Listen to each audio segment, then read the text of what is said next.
Hello my dear YouTuber friends, and I hope you're all keeping well. Welcome to this new video, which are my current button mappings on the Velocity 1. Using the Xbox Series S and Flight Simulator, of course. All my current button mappings that I've got set up, including this banker buttons. With Autopilot, ignore the old TV, I will replace that, but with Autopilot functionality, there's a lot of buttons you can set up here. So, I hope this is useful to you. Let's get on with the video.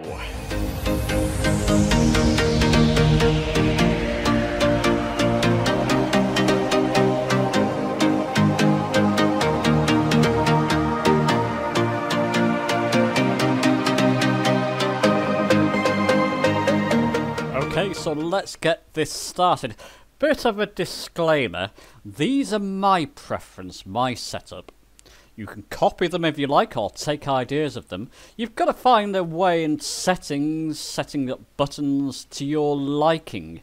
I'll show you mine, and you can play around with that, or use some of them, or set your own buttons. I'll also show you how to set a couple of buttons up. So I've got a flight loaded. London City Airport, of course.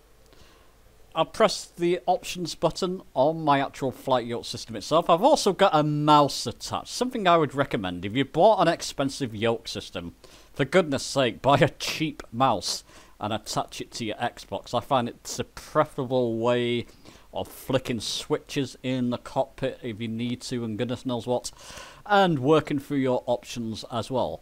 So I'll go to control options. I've got my Velocity 1 flight in use. This is my profile that I'm using. I mentioned in the first video, I'll link it in the top right, that my first impressions video, that sensitivities are not saving. It's still the case to this date. You're having to set sensitivities up. So I'll talk about these first. All I do in my just move your yoke left and right, your banking, your ailerons, left and right. All I do here, grab my mouse, and I put -20 in the minus and plus sensitivities. Now, like I said, this is preference, but that suits me. As you can see, it's got a lovely smooth turn or bank or movement there.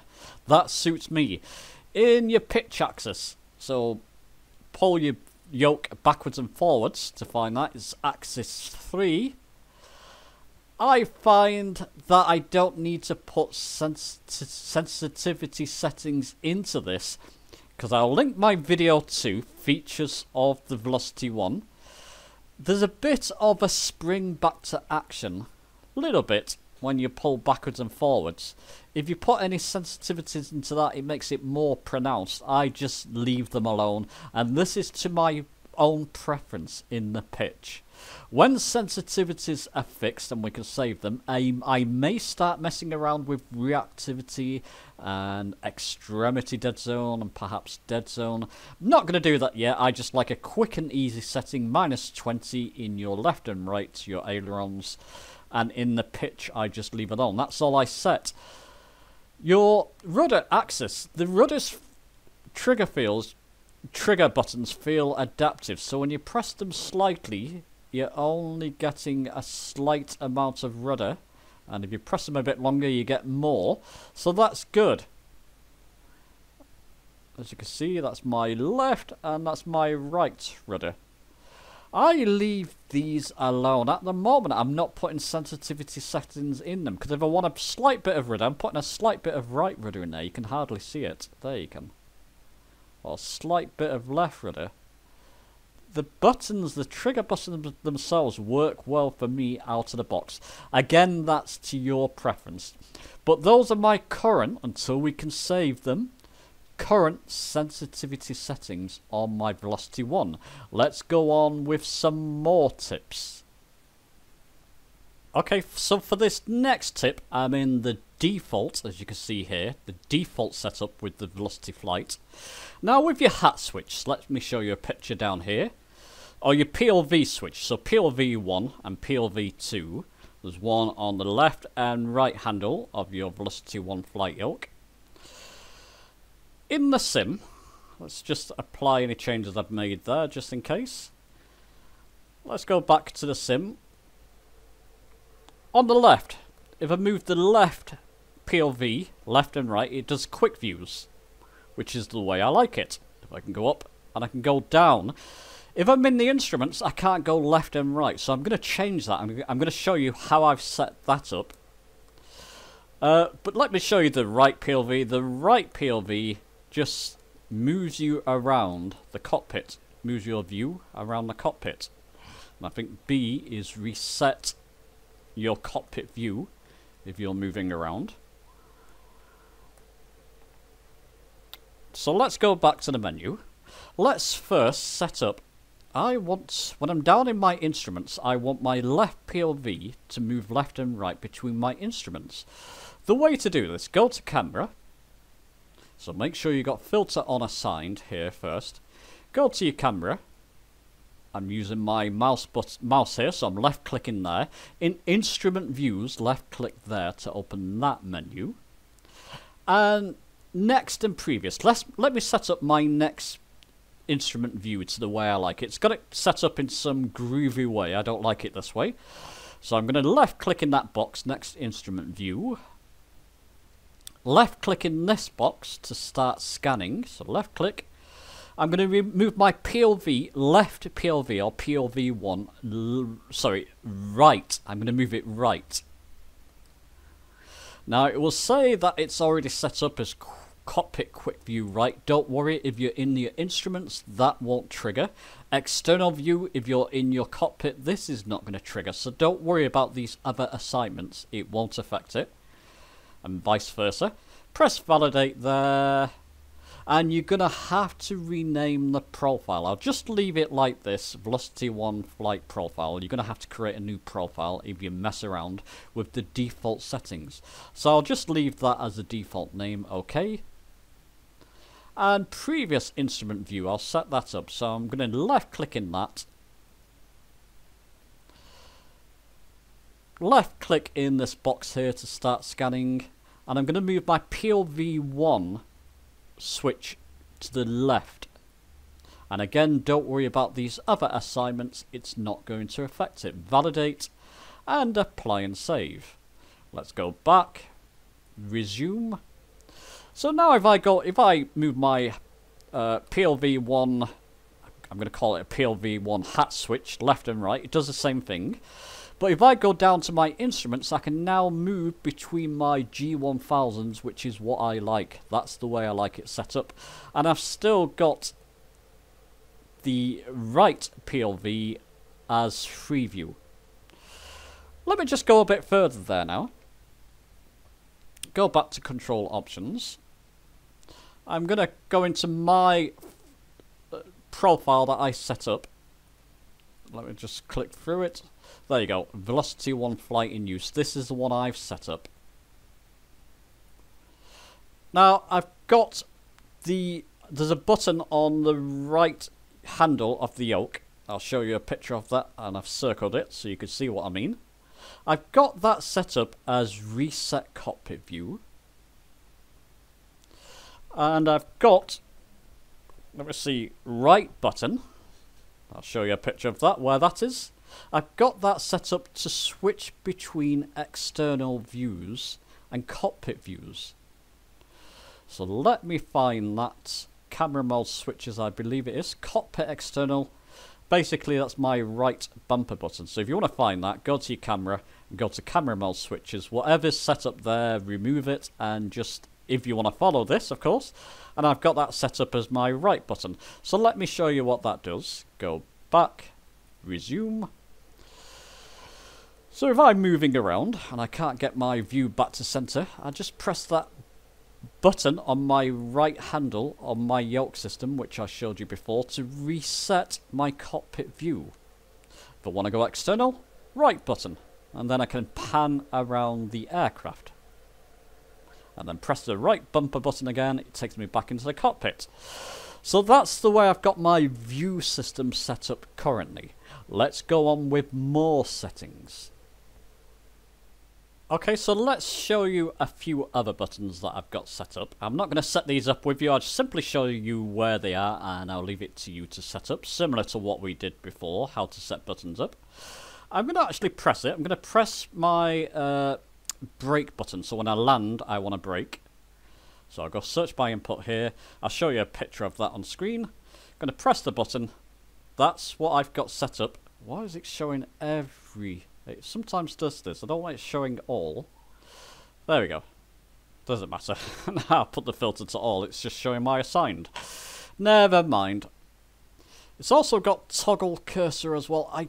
This doesn't work for me, and I don't use it because I'm using the mouse. So I'm going to clear that, in fact. Clear current input. By default, it's set up as toggle cursor. I can't get that to work currently. And I don't really need it, so I'm going to just clear it and validate and apply and save. So that button on the left of your yoke basically is my brakes for when I land. Let's show you some more now. Let's just get that back to what I've got set up rather than showing all. I'll show you the banker buttons just below the 4 throttles. So I've got B4. Show you a picture of that encircled. If I go by search by input here, I've got that set up as my toggle parking brakes. Works well for me. Let's go on. I've got B11. Let me just press that. Search by input. I've got that as toggle landing gear. So if you're in an aircraft with a landing gear, I'll press that B11. And that will toggle my landing gear. Let's clear that. I've got B12. I've got that set up as active pause. Let me just press that. I'll show you a picture of where that is on the bank. It's up to you. This is my preference. Toggle active pause. So when you're in a flight, you can press that. It will pause your flights, but the world will still move around you. Very useful if you want to set things like autopilot up and you have little time in the flight. Just toggle active pause. But it's up to you whether you have that or not. So those are some of the other buttons I've got set up. Now let me take you to my autopilot buttons that I've set up. Now, for full transparency, I finished recording all the parts of the video, or I thought I had, and I forgot to mention where I've got my flaps. So for you it won't matter, it'll be in the middle of the video somewhere. So I've got them set basically. Let's close that and close this menu. I've got it set to my hat switch 1. So I'm going to push up on my hat switch 1. I'll go to this box here to show you. Oh, open please. There you go. I've got pushing up on my hat switch 1 to decrease flaps. That's what I got that set to. And I'm going to click in that box again and push down on that hat switch 1. And that's obviously to increase flaps. Again, this is preference to me. That works well. You can put them to where you want to. Let's go on with more settings. Okay, so let me show you where I've got my autopilot buttons set up. I've got B3, so I'm going to go search by input and press that as my autopilot master. So toggle autopilot master. Find that in your autopilot. It's already assigned to something, but I've got that set up as B3. Let's go on to the next one, which is quite interesting. Go search by input again. I'm going to press B5. So it's actually next to B3. B5 is autopilot nav1 hold. Now what this does, let's go back to the sim. I'm going to have to go back there. If you're in your instruments, if you press your nav button, that nav1 hold is essentially that button. It does the same thing. I'm going to show you an example of this later, don't worry. But that is essentially that button there. So if you've got a course set up, like I have, it will actually lock on and follow that course for you. Let's go back. Control options. And I'm actually going to show you, because it can be difficult for people to find. I'll go to filter all and go to autopilot. where that button is for nav. So Autopilot Masters here. It should be set up as something else already. Just reassign it if you want to. Like I said, I've got that assigned to B3. You have to scroll down quite a way. And eventually you get to these autopilot nav hold on, nav hold off. It's this one here, autopilot nav one hold, that seems to work. I've tested the other ones and this is the only one that seems to work. So I've got that assigned to B5 and that will essentially turn my GPS on and follow the course. Let's go on. I've got an interesting one here for you, B7. I'm going to press that. I've got that set up and find this in the menu. I'll leave it there so you can take a note of the name. Autopilot vertical speed hold on.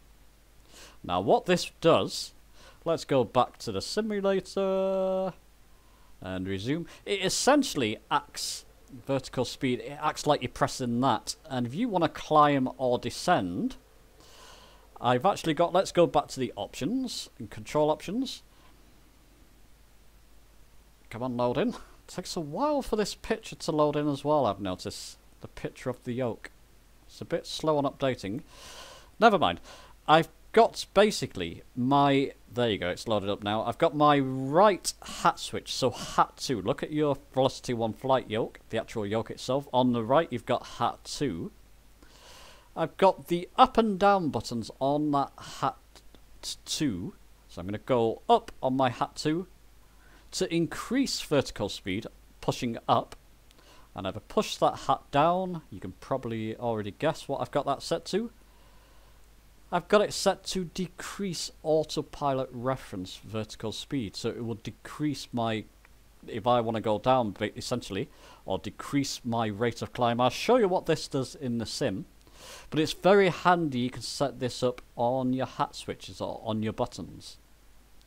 So that's all I've got on autopilot so far. It's all I essentially need. Let's go resume and jump back up to the cockpit. I'm actually going to show you now a demonstration of those settings I've set up in a flight. So let's get on with this. Okay, so we're all set up. Runway 27 at London City Airport. First thing I'm going to do is set an assigned autopilot altitude. I'm not going to make this a tutorial. I've done other videos on this.